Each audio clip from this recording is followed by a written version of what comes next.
With me, Griha Atul. Let's begin with the headlines. No Peace Prize for Donald Trump. Nobel Peace Prize has been awarded to María Corina Machado for her tireless work promoting democratic rights for the people of Venezuela. India upgrades Kabul mission to full embassy status after key Taliban meet between External Affairs Minister S. Jaishankar and Afghan Foreign Minister Amir Khan Muttaqi. India also expresses commitment to Afghanistan's sovereignty and integrity.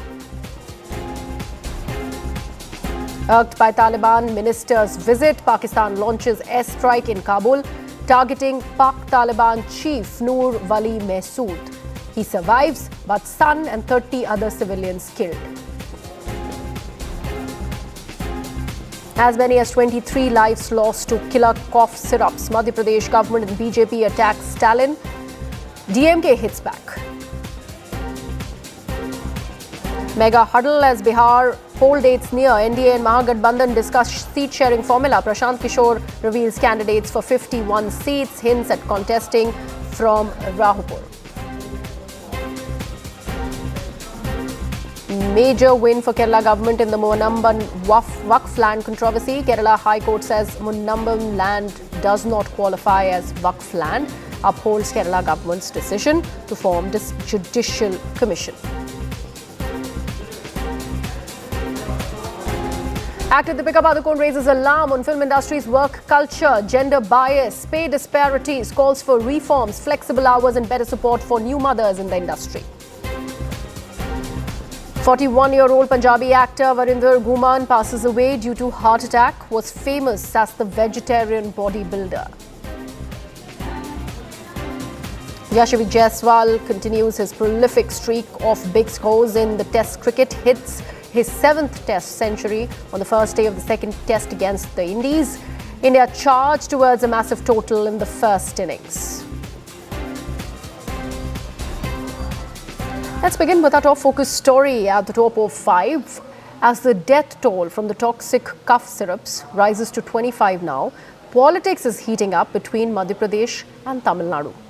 Madhya Pradesh Chief Minister Mohan Yadav has sharply criticized the Tamil Nadu government under M.K. Stalin for its alleged negligence, claiming that Madhya Pradesh is paying the price for Tamil Nadu's inaction. He's also questioned how Shrisan Pharma received its drug manufacturing license and how it was renewed. In response, Tamil Nadu Health Minister M.A. Subramanian has defended the state's actions, saying that they cooperated with Madhya Pradesh authorities and took action within 48 hours. He's also pointed out that a central inspection team, which should inspect every 3 years, had not visited the state of Tamil Nadu. Meanwhile, AIADMK chief Erappi K. Palaniswamy has also attacked the M.K. Stalin government for its failure to monitor the company, accusing them of not prioritizing public health. ये बात सही है कि जहाँ दवाई बनी है हमारी पुलिस ने आज वहाँ जाके दबोचा भी, लेकिन तमिलनाडु सरकार के द्वारा जिस प्रकार से पूरी सहयोग करना चाहिए उसमें वो सहयोग नहीं कर रहे हैं। हमारी सरकार किसी को छोड़ने वाली नहीं है। मैं कांग्रेस के मित्रों से कहना चाहता हूँ, वो जो इस पे बात कर रहे हैं वो जाए ना तमिलनाडु और धरना दे। फैक्ट्री जहाँ से बनी उन्होंने ड्रग लाइसेंस कैसे दिया, एक बार उसको लाइसेंस दिया था तो वो लाइसेंस दोबारा कैसे रिन्यूअल कर दिया, छोटी सी जगह में इतनी बड़ी फैक्ट्री कैसे बना दी। सर, मध्य प्रदेश அரசாங்கம் வந்து என்ன சொல்றாங்கன்னா, மத்திய பிரதேஷ் அரசாங்கம் வந்துட்டு தமிழ்நாடு கவர்மெண்ட் வந்துட்டு கோஆபரேட் பண்ண மாட்டேங்கறாங்க அப்படிங்கற மாதிரி பேசுறாங்க சார். கவர்மெண்ட் கோஆபரேட் பண்ணதால தான் கைது நடந்திருக்கு. தமிழ்நாடு கவர்மெண்ட் கோஆபரேட் பண்ணலனா அவங்க அந்த உரிமையாளரை கைது பண்ணிருக்க முடியாது. தமிழ்நாடு கவர்மெண்ட் பரிசோதனை பண்ணி உடனடியாக 48 மணி நேரத்தில் கொடுத்த ஆய்வறிக்கையை இது நல்ல மருந்துன்னு சொன்னது மத்திய அரசாங்கம், அது மத்திய பிரதேச அரசாங்கமும் ஒன்றிய அரசாங்கமும் தான். இது நீங்கள் அங்கே அந்த கவர்மெண்ட்டில் உங்கள் ரிப்போர்ட்டர்ஸை வச்சு அங்கே கேட்க வைங்க. இப்போ அந்த 48 ஹவர்ஸில் அவங்க இந்த மருந்து சரியானது இல்லைன்னு சொன்னாங்களே, நீங்கள் ஏன் இது சரியான மருந்துன்னு சொன்னீங்கன்னு அங்கே கேட்க வைங்க. இது கேட்க வச்சது மட்டும் இல்லை, ஒன்றிய அரசாங்கத்துக்கு நீங்கள் கேட்க வேண்டிய கேள்வி, எவ்ரி 3 years ஒன்ஸ் எல்லா ட்ரக் மேனுஃபேக்சரிங் யூனிட்டையும் உங்கள் சென்ட்ரல் டீம் வந்து செக் பண்ணாமே ஏன் பண்ணாமல் இருக்கீங்கன்ற கேள்விகளை நீங்கள் அங்கே முன்வைங்க.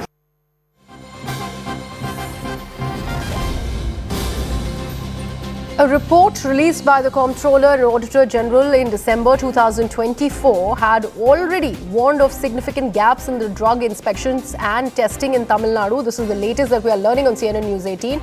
In fact, CAG's performance audit, which reviewed the state's public health infrastructure and management, pointed to consistent failures in meeting drug inspection targets.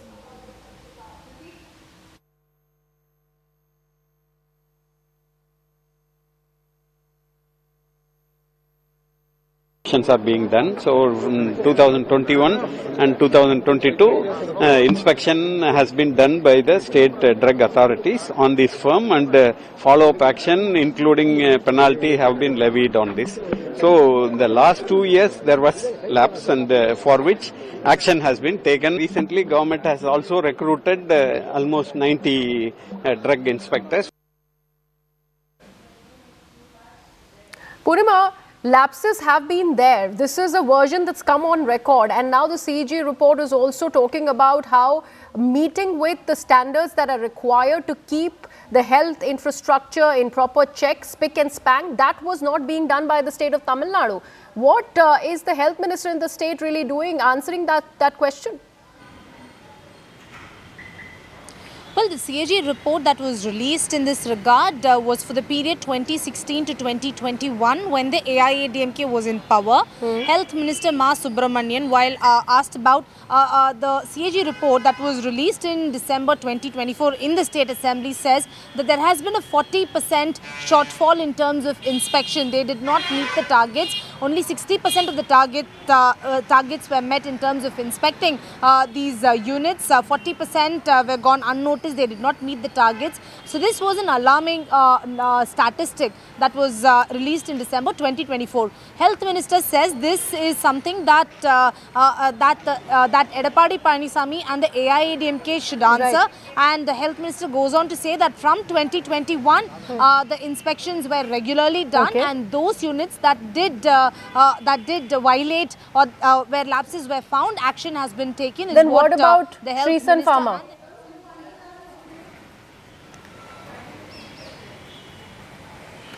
Absolutely. To that question, they in fact said they in fact went on to say that they were the one who tried tracing the owner of Shrisan Pharma. They were the ones who helped the Madhya Pradesh Hold police. That thought, Purnima. We have Mr. Pradeep Bhandari, a spokesperson of the Bharatiya Janata Party, who is now joining us on the broadcast. Mr. Bhandari, 2016 to 2024. This is the period that is being looked at in this particular CAG report that we are, in fact, putting out before our viewers, talking about serious lapses when it is about keeping the health infra in check. But AIADMK was in power at that time, your ally in Tamil Nadu. Well, please look at the report in entirety. At present, more than 300 violations have been found in Tamil Nadu, and at present there is the DMK government in Tamil Nadu. The Union Health Ministry and the Madhya Pradesh government pointed out how the source of the entire syrup was in Tamil Nadu, and the rules and regulations were flouted. So the buck stops with the current Tamil Nadu government of Mr. Stalin, and it needs to answer, rather than pointing blame in the past, that how come more than 300 violations happened and the entire health department was caught napping. But this seems to be a trajectory as far as the state of Tamil Nadu, be it any government. We are talking about the DMK administration now, Mr. Bhandari, but what about the earlier governments? This seems to be the same scene that was being played out in the state of Tamil Nadu. The health infra was all over the place and nothing really was done about it. Nothing changed. It took these 25 innocent lives for them to wake up and smell some coffee. Absolutely, yes, and this is why the DMK government needs to answer that it is the government which is in charge at present. And even with the DMK government in power, you've seen that the shortfall has increased to 38% and violations continue. So the health department at present is not run by the AIADMK or the BJP, it is run by the DMK government of Mr. Stalin, who speaks about the Tamil Nadu model. Absolutely, but while you say that, we also had AIADMK responding in this case, EPK, who's come on record, he's accusing MK Stalin, under whose watch these lapses have come about. But isn't it too rich for him to be making those claims, Mr. Bhandari? Seem to have lost that link with Pradeep Bhandari. Purnima, AIADMK has come on record, and they have accused DMK-led administration under MK Stalin of these lapses. DMK says that they have been quick on their feet. They are the ones who've managed to nab Mr. Ranganathan, the Shrisan Pharma owner. They've handed him over to the MP police. But there is certainly more that needs to be done. What is happening to how many inspections were still pending in the state of Tamil Nadu? There is one thing to say that all of this happened under AIADMK, and there is another to do the same mistake that they claim was done in another regime. Well, the health secretary in fact went on to say, and I quote, that inspections were done in 2021 and 2022 as well, and there were irregularities that were reported, and they did levy penalty, and they said that even Shreesan pharmaceutical company was inspected, and they did find lapses, and they did in fact levy penalty. So these are some of the things that the health secretary had gone on to say when he did meet the press. He admitted that yes, even in 2021-2022, Shreesan Pharmacy was also one of the manufacturing units where the inspection was conducted. They did find lapses, and then they did levy penalty. Not just Shreesan Pharmacy, there were at least 300 units that did violate or that did not follow rules and regulations. They did flout rules and regulations, and the penalty was levied upon them, is something that the health secretary had said. So Shreesan Pharmacy was also under the radar, is what the health secretary said. However, this time yet another inspection and 364 lapses were found. Some of them were even alarming. There was unhygienic condition, there were rusted equipment. All these were gone unnoticed, and now the Tamil Nadu government goes on to say that the central team, the drug control team, should have also conducted inspection. Why not ask them why they didn't come and inspect the site? That's what the Tamil Nadu government in defense says. Right, do stay on with us, Poonima. We have reactions that are coming in, beginning with Annamalai of the Bharatiya Janata Party. I only urge Tamil Nadu government, it's a shameful incident for a state like Tamil Nadu, in which we have a lot of great pharmaceutical companies. A company like this based out of Kanchipuram, now it is coming to light more than 364 violations were found at different points of time. Still this company was allowed to function, still this company was allowed to export medicines to different parts of our country. Tragically in Madhya Pradesh, lot of children have died. In Rajasthan, lot of children have died. I personally believe the Tamil Nadu government should take responsibility, because this company was functioning right under our eyes.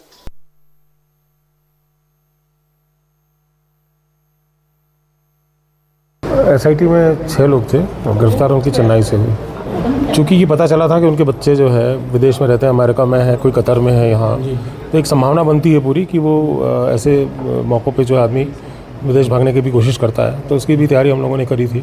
Passport उसका जो है उसको impound हो जाए, इसका प्रयास किया गया था। आवेदन हमने लगाया गया, पासपोर्ट नंबर उसका जो निकाला गया रीजनल पासपोर्ट ऑफिस से, और लेकिन ये था चूँकि दबिश बनी हुई थी, तो इस वजह से वो बाहर नहीं जा पाया। रिमांड हम लेंगे, रिमांड अभी ट्रांजिट रिमांड तो वहीं से ले रहे हैं, लाने की प्रक्रिया होती है ये, और यहाँ आने के बाद जो पुलिस रिमांड लिया जाएगा और पूछताछ की जाएगी।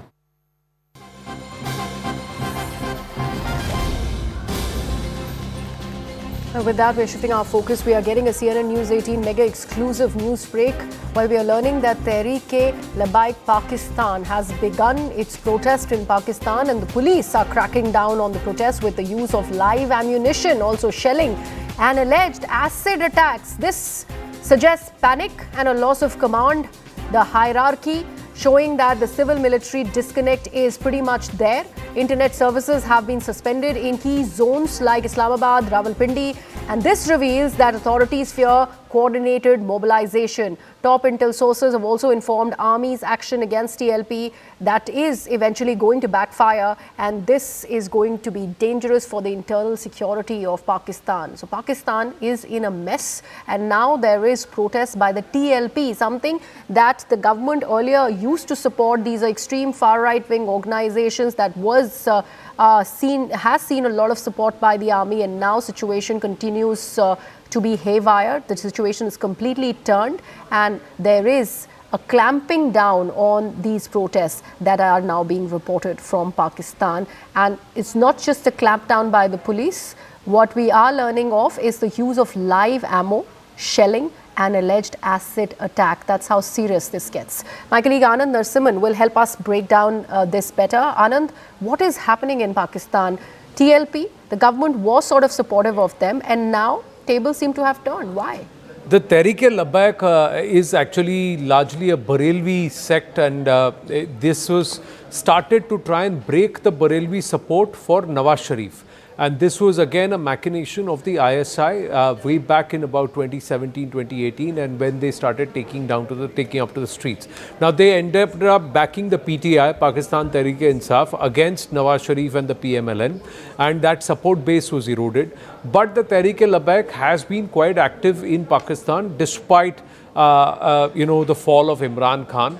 They actually protested even during Imran Khan's tenure, and they were quite active and quite aggressive on the streets. Now, this was an anti-America, pro-Palestine, protest that was conducted on ground, because a lot of people on ground in Pakistan believe that, the Gaza and Palestinians have got the short end or the wrong end of the stick in this entire deal that's been tom-tom. And that's why there was advisory by the Americans, Chinese, asking their locals who are operating there even to stay within the embassy and not to move around, and there was high alert there.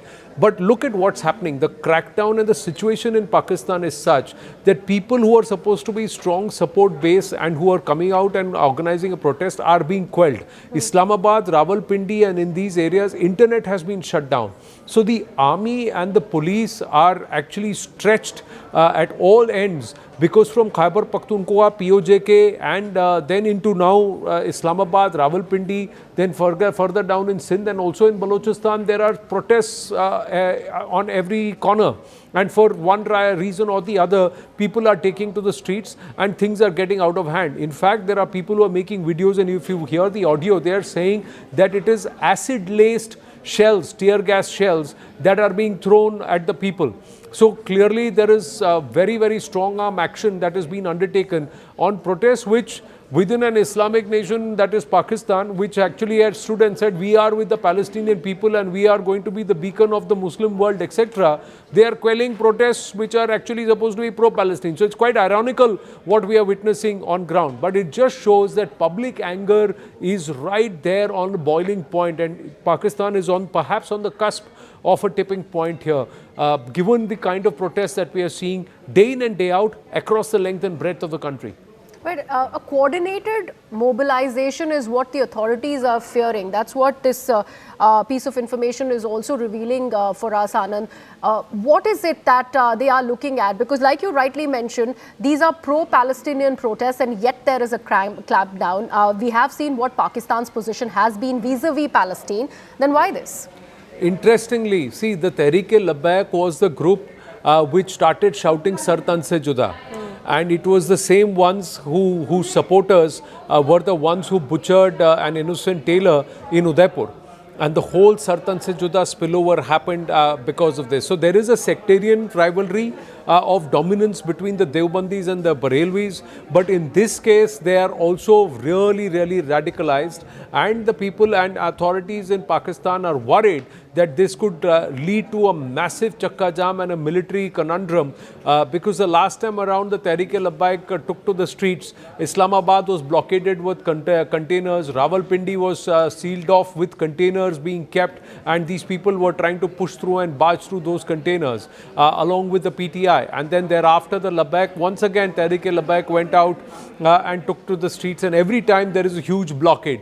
That creates a huge security nightmare for the current military establishment, which is already battling the Tehreek-e-Taliban Pakistan in Khyber Pakhtunkhwa. Even today, there is a latest report says that 11 more Pak military in these strikes, where the Pakistan military is being targeted day in and day out. So the BLA is targeting them in Balochistan, TTP is targeting them in Khyber Pakhtunkhwa, POJK again, ye jo dehshatgardi hai, iske piche vardi hai, is echoing and resonating all around. And if the TLP also are allowed to go ahead and march on to Islamabad and Rawalpindi, the Pakistan forces will not know where to fight their battles. Right, absolutely. Anand, thank you so much for that perspective. But I request you to please stay on with us, because we need your inputs on this next story, which also concerns Pakistan and also Afghanistan and India. As Afghanistan's Foreign Minister Amir Khan Muttaqi has condemned Pakistan's recent airstrikes near the border, calling them, quote, wrong, and warning Islamabad not to provoke Afghanistan, saying that such actions could have serious consequences. He's also added that recent Kabul explosions caused no damage and that the attackers remain unknown, urging both nations to, quote, pursue diplomacy instead of conflict. Remember, this comes after Pakistan targeted TTP chief Noor Wali Masood in Kabul, an attack that killed not him but his son and 30 civilians. The strikes followed Islamabad's accusation that Afghanistan shelters terrorists, further straining ties. Meanwhile, Muttaqi's visit to India has strengthened the bilateral relationship between Afghanistan and India, with both sides reaffirming cooperation and India confirming plans to reopen its embassy in Kabul. During the American occupation, there was many ups and downs that happened. However, throughout this time, we never gave a statement against India. Rather, we always sought good relations with India. We have a common commitment towards growth and prosperity. However, these are endangered by the shared threat of cross-border terrorism that both our nations face. We must coordinate efforts to combat terrorism in all its forms and manifestations. We appreciate your sensitivity towards India's security concerns. जो हमारे दूर दराज इलाके हैं वहाँ पे कुछ attack हुआ है, हम उसकी मज़म्मत करता है और हम पाकिस्तान हुकूमत का ये काम एक बड़ा गलती समझता है। हम जैसे हिंदुस्तान के साथ अच्छा ताल्लुकात चाहता है, पाकिस्तान के साथ भी अच्छा ताल्लुकात चाहता है, लेकिन ये ताल्लुकात दोनों तरफ से हो सकता है, एक तरफ से तो नहीं हो सकता है। अफ़गानियों का हौसले नहीं आजमाया, उसको ज़्यादा छेड़ना अगर लोग करता है तो वो एक बार अंग्रेज़ से पूछे, फिर सोवियत यूनियन से पूछे, फिर अमेरिका से पूछे, फिर नाटो से पूछे, ताकि वो आपको थोड़ा सा समझाए कि भाई अफ़गानिस्तान के साथ ऐसा खेल करना ये अच्छा नहीं है।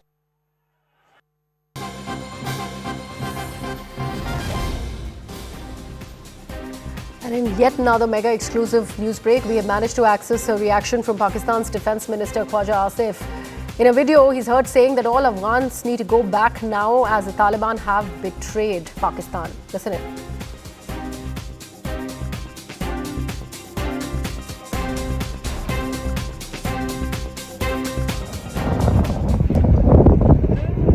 आठ लाख 50-60 लाख अफगानी इस वक्त पाकिस्तान में। आप किसी को कहीं पाकिस्तान का जिंदाबाद का नारा लगाए, नहीं लगाएंगे। पाकिस्तान में जो अफगानी रहते हैं वो पाकिस्तान जिंदाबाद का नारा नहीं लगाएंगे। पासपोर्ट ले लिए हुए हैं, शरीतें ले ली हुई हैं, बड़े बड़े ठेकेदार बन गए हुए हैं, बड़े बड़े ठेकेदार हैं जो बन गए हुए हैं, बड़े बड़े कारोबारी बन गए हुए हैं, और वो पाकिस्तान के मुतालिक जो है ज़बान गलत इस्तेमाल करते हैं। पाकिस्तान का दुश्मन है, हिंदुस्तान उनके साथ कंधे से कंधा मिलाते हैं। अफगानियों की मेहमानदारी हमने बहुत कर ली है। They have to go back, उनको अब वापस का अपने घरों में जाना चाहिए।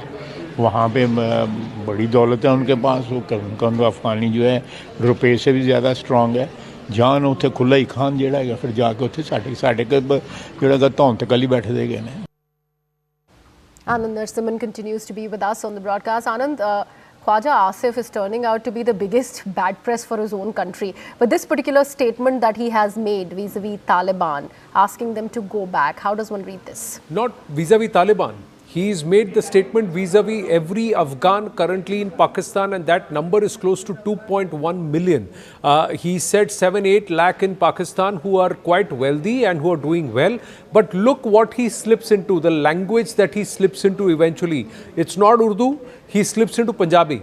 It's this Punjabi Sunni population from Punjab that is trying to control the narrative all across all the other subas and also occupied areas by Pakistan. And they are the bane for Pakistan's politics, and they are the reason for current Pakistani situation. He is saying these Afghans, they don't need to be here because they are wealthy and they don't hold the flag of Pakistan. They only talk about the welfare of the Afghan. But Khwaja Asif, is he talking the welfare of Pakistan? Only a Punjabi is in Pakistan. So that's the big question. His language and the tone that has been adopted is something which the people of Sindh, the people of Balochistan, people of Khyber Pakhtunkhwa are really upset with, because it is the Pakistan Punjabi Muslim who is the one who's trying to control everything. And this includes even in the military. And that's where the problem is. This could also trigger a major humanitarian crisis within Pakistan, because if the Afghans who are already upset, we heard what Amir Khan Muttaqi said, कि हमें छेड़ो मत. He said that अंग्रेजों से पूछो, रूसियों से पूछो, see what they tried to do. They tried to destroy us. They ended up having to pack their bags and eventually leave, because we will survive and we will give them a bloody nose. That's exactly what he is trying to say. This is also perhaps the biggest proof that Pakistan is upset with Amir Khan Muttaqi's visit to Bharat, and the fact that he is going to travel to Deoband, which Amir Khan Muttaqi said that this is something which I am looking forward to, because we want to send our people here to learn more about Deobandi sect and also meet the seat and the seers at Deoband. So this itself shows that the Pakistanis are very, very upset that the Taliban, the Afghan, are finding far greater friendship and equations with Hindustan and not with Pakistan. And if he continues on this vein, there is going to be another civil strife and issue on the streets of Pakistan very, very soon. Right, Anand. Thank you so much for all of that information. And in fact, after the attack on Kabul, CNN News 18 obtained a voice note from TTP chief Masood confirming his safety in Pakistan. Listen in. ټول مجاهدین ورونو ته السلام علیکم ورحمت الله. د سلام په توفه وړاندې کولو نه بعد تاسو ته دغه اطمینان درکوم چې الحمدلله موږ روغ رموټ یو بخي هیڅ مشکل نشته دی او په خپل قبایلی خاور باندې الحمدلله شتون لرو او د الله په فضل سره هیڅ مشکل نشته دی. د دشمن دغه ټول پروپاګاندا چې کوي دا ټول دروغ دي، دا ټول بې ځای خبرې دي. دوی چې مسلمانانو ته کوم تکلیف ورسوي الله پاک ته د دوی مؤاخذه په خپل د مجاهدینو په لاس باندې هم وکړي، په خپل د هم وکړي. والسلام علیکم ورحمت الله وبرکاته. In fact, Taliban spokesperson Suhail Shaheen also told CNN News 18's Anand Narasimhan that they expect the recent engagement with India to become a turning point in bilateral relations. Listen in. People of Afghanistan, it's people to people, not necessarily recognizing the Taliban regime. How do you see this?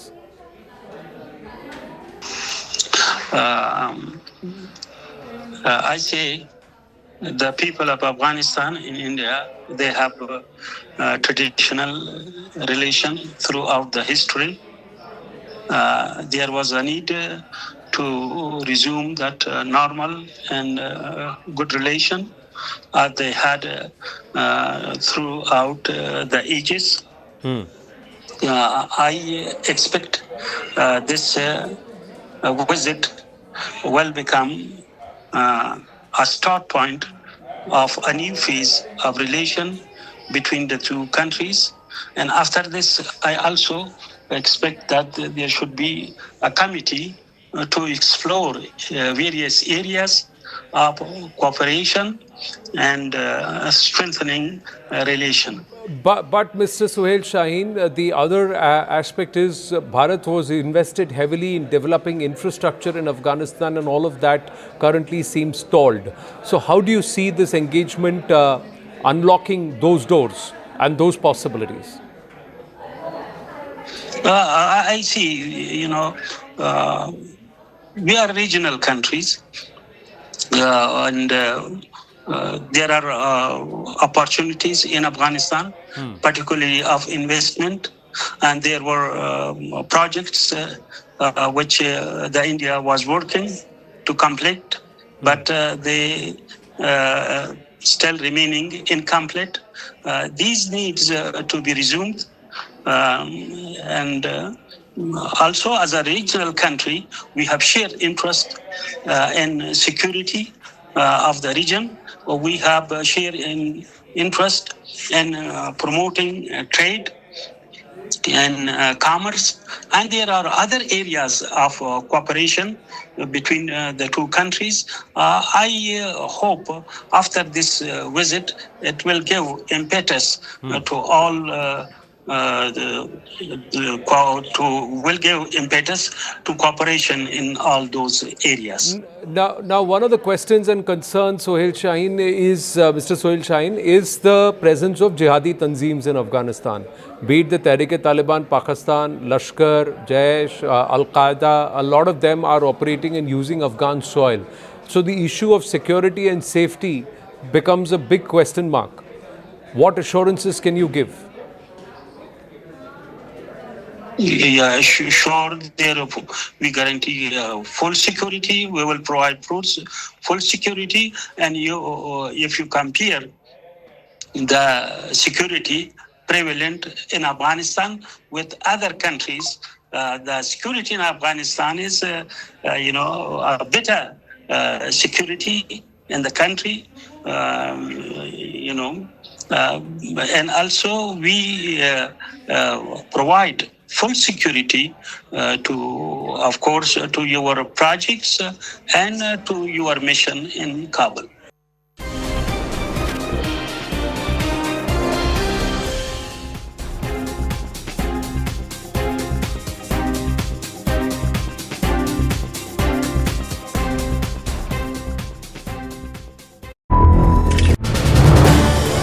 This is News 18 Network.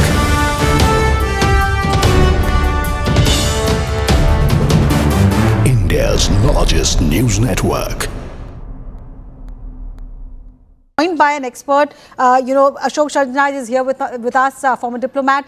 So your first reaction, like Siddhant and I were discussing, it looks like India has come a long way from its engagement with Taliban 1 to Taliban 2.0. No, absolutely. I very warmly welcome this development. I applaud the Government of India. I applaud the Ministry of External Affairs for the decision that has been taken. I think we have been moving very carefully, very cautiously, but very determinedly in a positive direction. I think this is the culmination for the time being.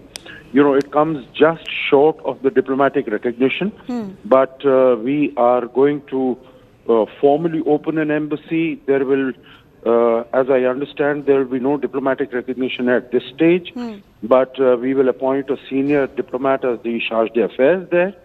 And similarly, we will invite the Afghan Taliban dispensation also to open their embassy. So I think our cooperation in a wide variety of fields, depending upon what Afghanistan wants to work with India, which are the areas, but definitely in the area of training, education, business, visas, etc. I think that is going to be a very welcome development, and particularly if Afghanistan is also interested in security cooperation, I'm sure we will be quite prepared to give a positive consideration to that, because India and Afghanistan, as far as training of army personnel and soldiers that is concerned, has been long-standing, and we have our significant number of army personnel who are still in the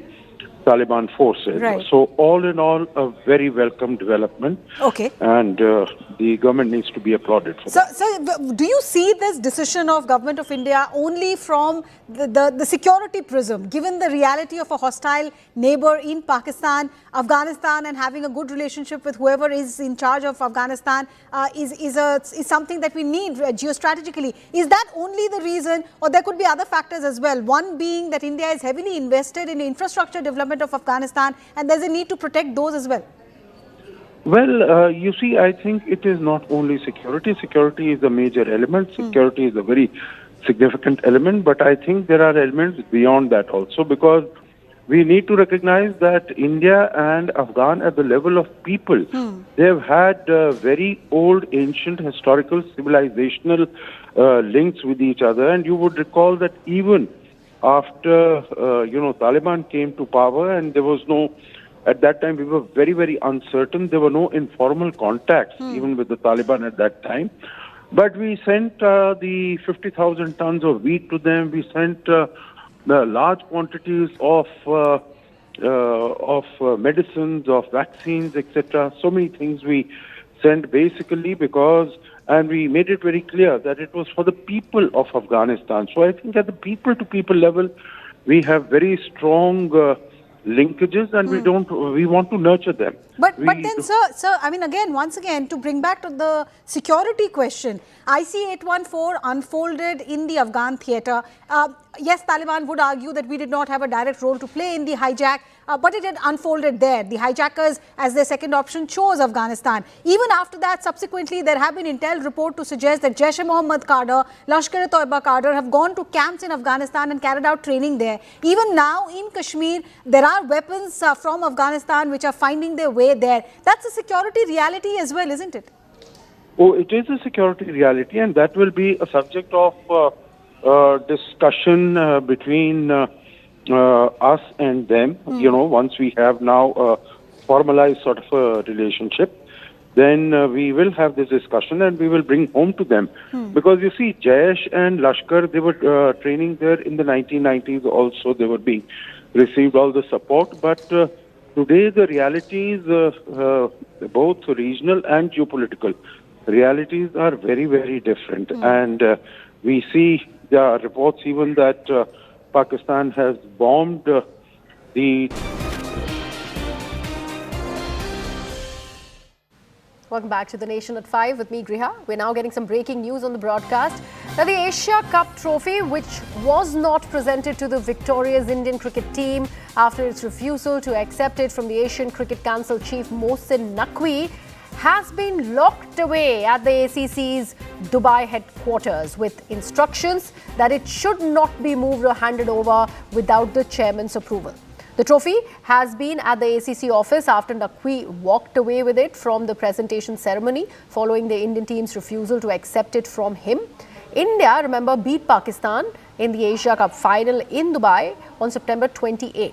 Naqvi is also Pakistan Cricket Board, or the PCB chairperson, and the interior minister of his country. And India and Pakistan tensions have hit a peak after the Pahalgam terror attack. And now that trophy, which India is the rightful owner of, is kept locked away in the ACC headquarters in Dubai.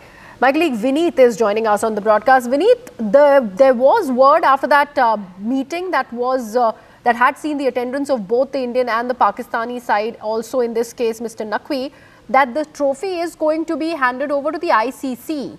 But why is it still at the ACC?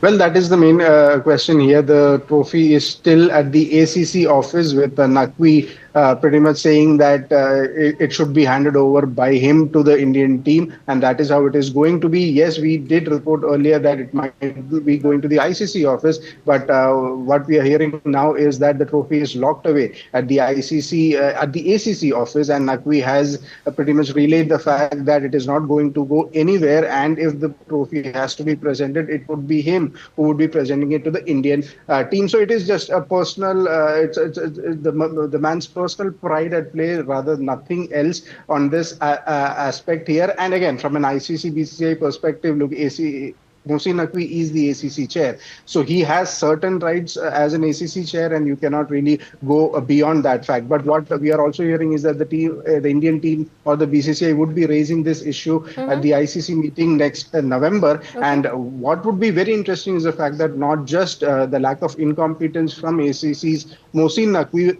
one of the important things would be they would be vying to get him removed from the ICC director position that he holds currently at the ICC. Right, so these last remaining days for him, if at all that becomes a reality, he's using it as a clout to keep that trophy still locked up at the ACC headquarters. Is this how everything is looking like, Vineet? Absolutely, I wouldn't even say that it is a cloud. It is just a personal man's personal pride here, and he has nothing else to do. I mean, all the options that Mohsin Naqvi could have employed here is gone. I mean, the trophy is rightfully should be with India, should be with the Indian captain Surya Kumar Yadav, and he was the one who said that if I am the one, if the trophy has to be handed over, it would be me. And the Indian team had clearly rejected that. They won't be taking the trophy from Mohsin Naqvi. So more than clout, it is just a foolish pride of a man, and yeah, it really seems that the end might be near. The bigger question is, how is he being allowed to have his way so far? It's been so many days. India has rightfully won that trophy after defeating Pakistan, and yet the trophy is not with India still.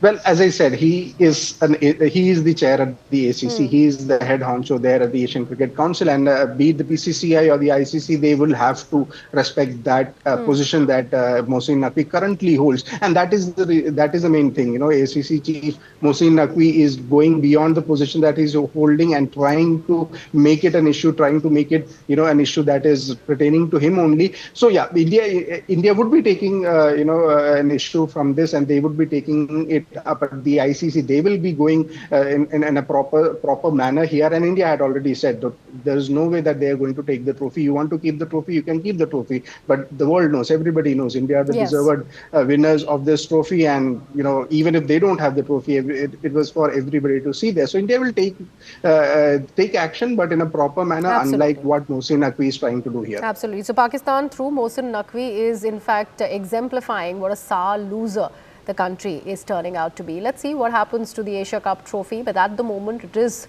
locked in at the ACC headquarters in Dubai. We're shifting our focus now. Let's talk about the Nobel Peace Prize. Venezuelan opposition leader María Corina Machado has been awarded the 2025 Nobel Peace Prize for her peaceful fight to restore democracy and human rights in Venezuela. The Norwegian Nobel Committee praised her struggle against authoritarianism and for leading a non-violent movement for democratic transition.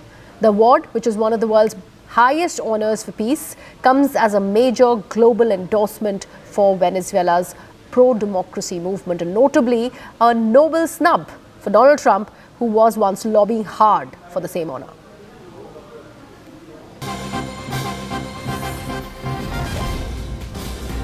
And we're now getting in White House's official statement after Donald Trump's Nobel snub. The statement reads, and I'm quoting, "President Trump will continue making peace deals around the world, ending wars and saving lives. He has the heart of a humanitarian, and there will never be anyone like him who can move mountains with the sheer force of his will."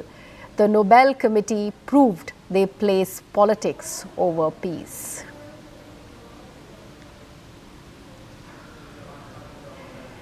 So unexpected lines, this statement has come from the White House and it is talking about how the US President Donald Trump is at heart a humanitarian, and that is why he will continue to make these peace deals that he has been claiming so far, that he's ended so many wars under his presidency. So he'll continue to do that. That's the official statement, and that's how it reads. This is coming in from the White House. My colleague Akanksha Swaroop with all the details. Akanksha, how does one see this missive from the White House? Is Donald Trump really miffed, and that's what, and so says the White House? It's clearly a case of sour grapes, Griha, over here for the US president. He's because the statement in itself goes on to talk about how he will continue to make peace deals around the world, ending wars, saving lives. To allude to what the statement says, the White House is saying that he has the heart of a humanitarian, and there will never be anyone like him who can move mountains with the sheer force of his will. The Nobel Committee proved they place politics over peace. So this is the statement presented by Stephen Chong, who's the White House Director of Communications. They've taken to X to make that announcement. Most importantly, they are now, of course, discussing the peace deals. They are prioritizing that, and isn't that what is befitting of the head of a global power like the United States? So it also comes hours after the US president himself reacted. In fact, India woke up to Donald Trump again, reiterating that he has mediated 8 wars. He again alluded to India and Pakistan. He said that both have been nuclear powers, and he stopped both of them from going to war. Remember, that is now again a reiteration he's done over 50 times. More importantly, he spoke about how he's very confident that he will be ending the war in Ukraine as well, and that thousands of soldiers have died, whether from Russia or Ukraine. And he said that they will do what they have to, but I have mediated and continue to mediate so many wars. He also took pot shots at the 2009 Nobel Peace Prize that was awarded to Barack Obama for strengthening global diplomatic cooperation at the time. So that only goes on to say how desperate Donald Trump is for this Nobel Peace Prize. Whether or not he's going to be considered next year is going to be a critical question because of, as we all know, the Nobel Peace Prize this time has already been awarded by the committee to María Corina Machado for her tireless work promoting the democratic right for peace in Venezuela, for her struggle to achieve a just and peaceful transition. Absolutely. Akanksha, thank you so much. And that White House statement, of course, ends it with a targeting of the Nobel Peace Committee as well. So that, in fact, is saying it as Trump would. And we leave it at that as we go into a very short break. News and updates continue on the broadcast.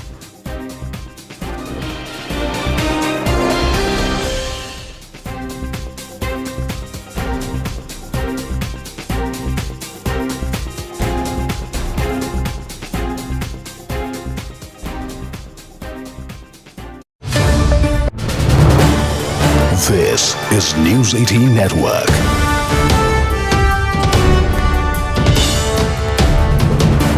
India's largest news network. Joined by an expert, Ashok Sharjnaj is here with us, former diplomat.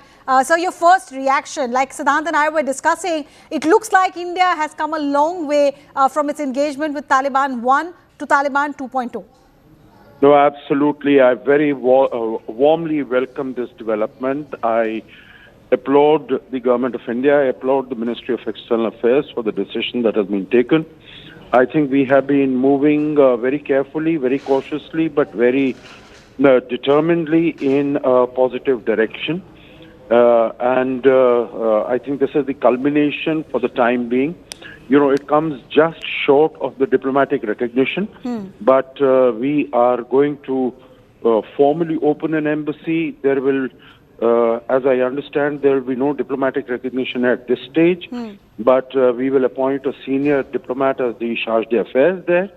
And similarly, we will invite the Afghan Taliban dispensation also to open their embassy. So I think our cooperation in a wide variety of fields, depending upon what Afghanistan wants to work with India, which are the areas, but definitely in the area of training, education, business, visas, etc. I think that is going to be a very welcome development, and particularly if Afghanistan is also interested in security cooperation, I'm sure we will be quite prepared to give a positive consideration to that, because India and Afghanistan, as far as training of army personnel and soldiers that is concerned, has been long-standing, and we have our significant number of army personnel who are still in the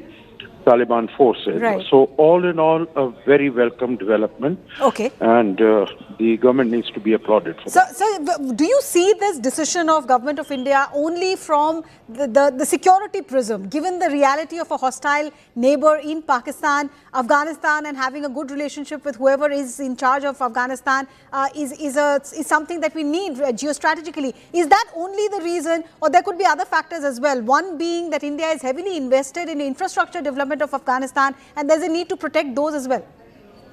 Well, you see, I think it is not only security. Security is a major element. Security is a very significant element, but I think there are elements beyond that also, because we need to recognize that India and Afghan, at the level of people, they have had very old, ancient, historical, civilizational links with each other. And you would recall that even after, Taliban came to power and there was no At that time, we were very, very uncertain. There were no informal contacts, even with the Taliban at that time. But we sent the 50,000 tons of wheat to them. We sent the large quantities of medicines, of vaccines, etc. So many things we sent basically because, and we made it very clear that it was for the people of Afghanistan. So I think at the people-to-people level, we have very strong linkages, and we want to nurture them. But then, sir, I mean, once again, to bring back to the security question, IC-814 unfolded in the Afghan theatre. Yes, Taliban would argue that we did not have a direct role to play in the hijack, but it had unfolded there. The hijackers, as their second option, chose Afghanistan. Even after that, subsequently, there have been intel reports to suggest that Jaish-e-Mohammed cadre, Lashkar-e-Toiba cadre have gone to camps in Afghanistan and carried out training there. Even now, in Kashmir, there are weapons from Afghanistan which are finding their way there. That's a security reality as well, isn't it? Oh, it is a security reality, and that will be a subject of discussion between us and them. You know, once we have now a formalized sort of a relationship, then we will have this discussion and we will bring home to them. Because you see, Jaish and Lashkar, they were training there in the 1990s also. They were being received all the support, but today the realities, both regional and geopolitical realities, are very, very different. And we see there are reports even that Pakistan has bombed the TTP, installations in Afghanistan. So, that is very different from what it was earlier. So we really have to see the current realities, and we have to take cognizance and take our decisions accordingly. And in the backdrop of Trump administration wanting Afghanistan to hand over the Bagram air base, how do you see India's engagements with Afghanistan in that context of US? You see, Afghanistan is not at all keen to share that base with America. And you would have seen that in the Moscow format, we have sided completely with Afghanistan and a large number of other countries. That, the presence of foreign troops like this will only add more security problems and raise tensions in the region. So we have...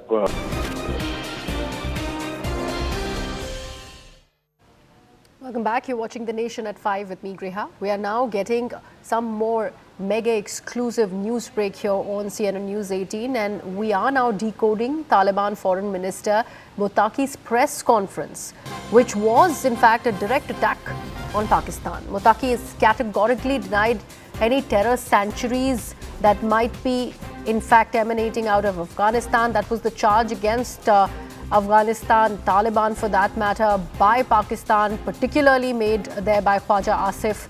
And that charge has been completely denied.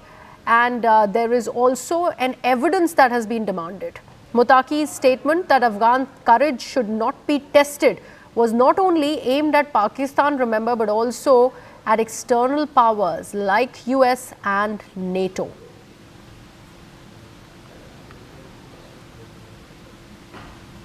So there is deterrence as Muttaqi is going on to warn Pakistan against further military incursions. He's also asking them to show evidence on the charge that they are making that Taliban and Afghanistan in fact harbor terror. And then there is also a signal for the West.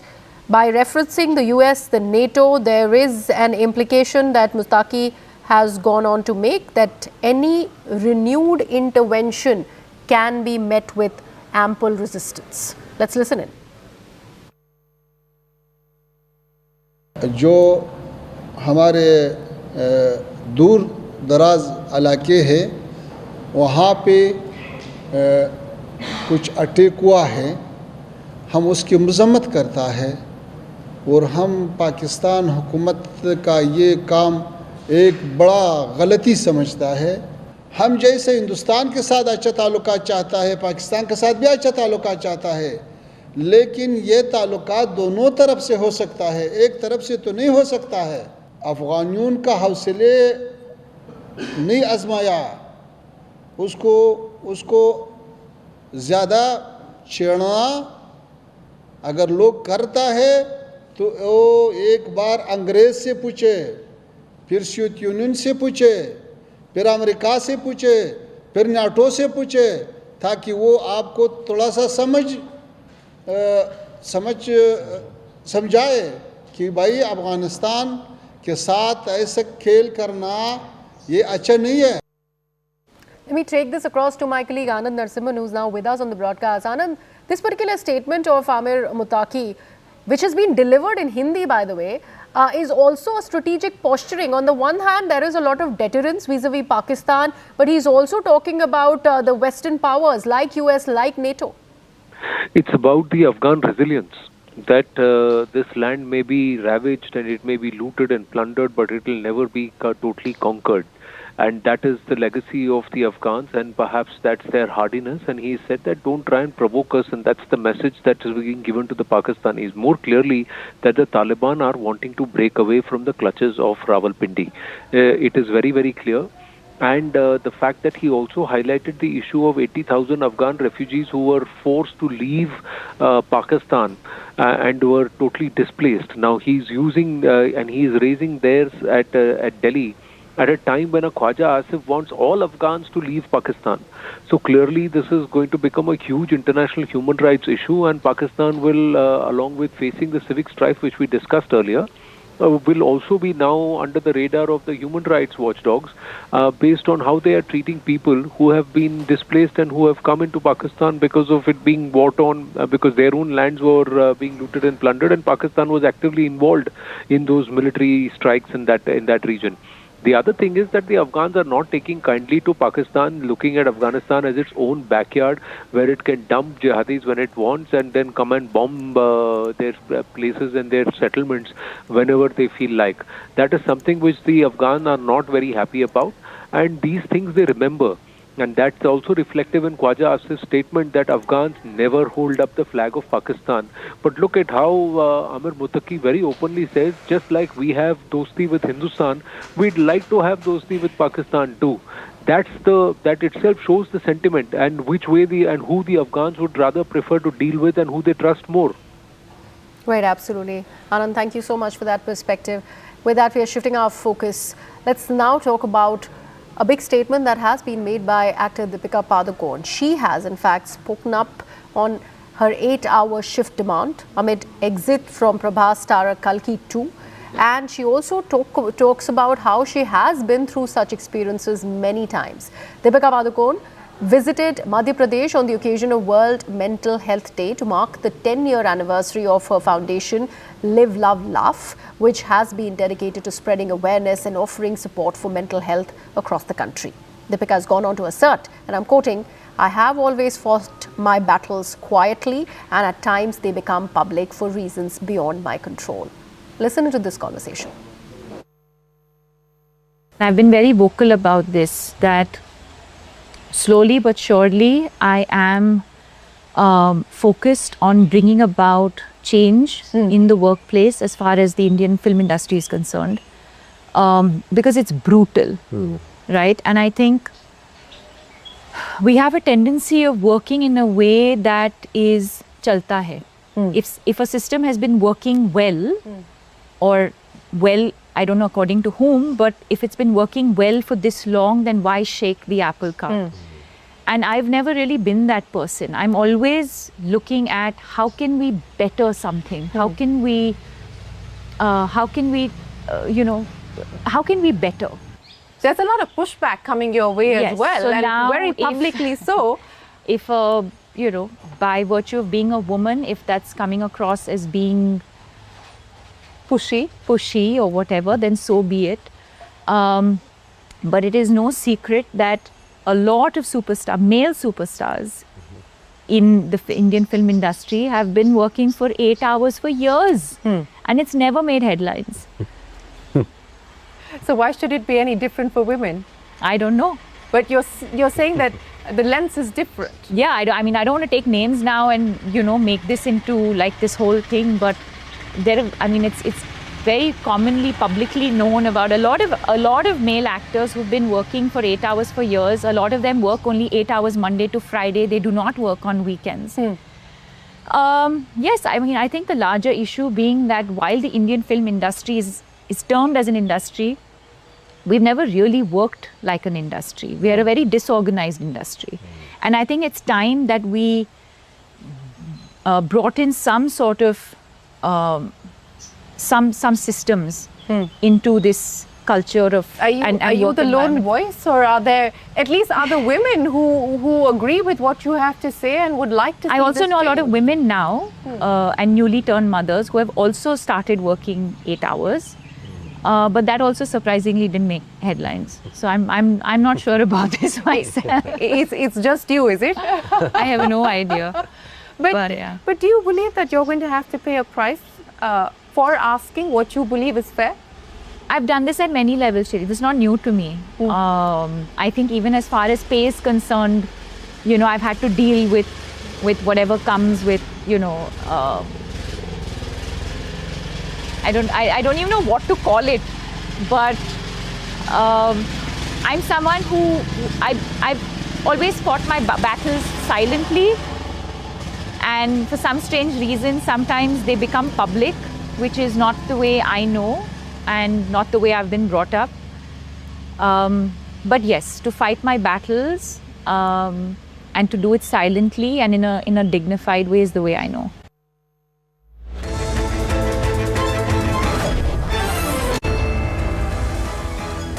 Welcome everyone. Thanks a lot for staying with us. You're watching Plain Speak with me, Shivani Gupta.